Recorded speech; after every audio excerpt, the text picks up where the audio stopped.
Hello everybody. Today I am going to discuss about the histological section of stomach, which is a very important part of our digestive system.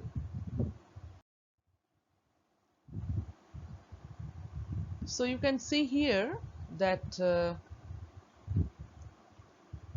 this is the position of the stomach in our body. That is in the left hand part of our body side, the stomach is situated. It's definitely a muscular organ because it's made up of smooth muscle, and it's a hollow organ. That means the inside of the stomach is empty to accommodate food. Now, it's a part of the digestive system because it helps in the digestion of the food by the means of the secretion of different cells, enzymes, and the HCl itself. This is esophagus as it is written here, and this esophagus and the stomach is connected by a sphincter. The sphincter, we can say, a muscular part which can be considered as a gateway of the food from the esophagus to the stomach. Now this stomach have actually three parts. The first part, which is close to the esophagus, that is called the fundus. The middle part, where the digestion actually happens, that is called the body. And the last part, that is close to the small intestine, or rather better to say the first part of the small intestine, which is duodenum, that is called the pylorus. The stomach, that is the third part of the stomach, that is the pylorus, and the small intestine are connected with another sphincter, that is called the pyloric sphincter.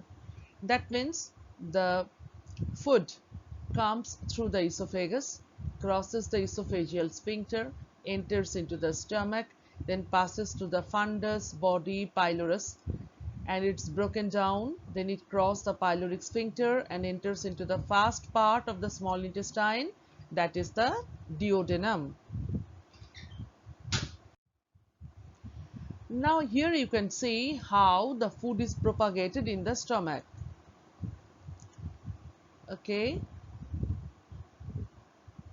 so this is our stomach. These are the digestive juices and all.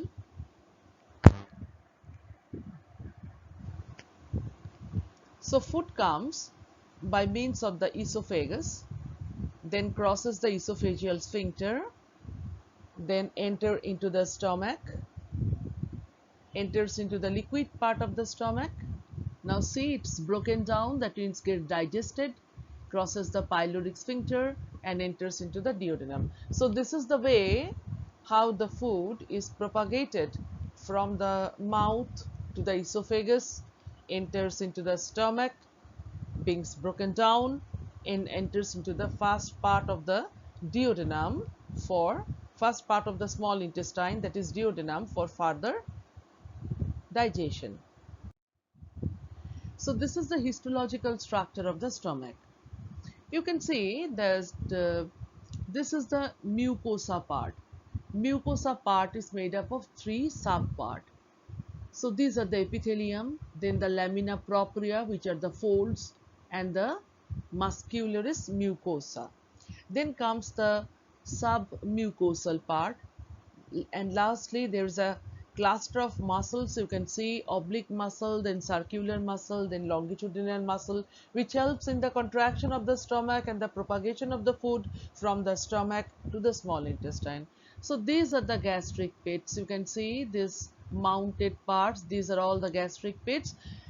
When under the high power of the microscope, you can identify once these gastric pits. Be sure that you are seeing the histological structure of the stomach. Then these are the gastric glands. These are the parietal cells. These are the chief cells. They can be clearly identified with the help of the color. You can see the parietal cells are rather reddish in color, whereas the chief cells are rather violet in color. And there are the other veins, arterioles and all, capillaries and adipose tissue to support the further activity of the stomach. Regarding the identifying characters, definitely presence of the gastric pits, those mounted parts, and the presence of the gastric glands, that is the chief and the parietal cells. So this will identify the stomach under high power objective of the microscope. So here are some references for your further study. You can go through that. Thank you very much, friends, for your patient listening. Don't forget to subscribe my channel to get more this type of educational videos which will help you a lot in your career. And this will continue to part 7, where we will discuss about some other histological section of some other organ. Till then, bye bye.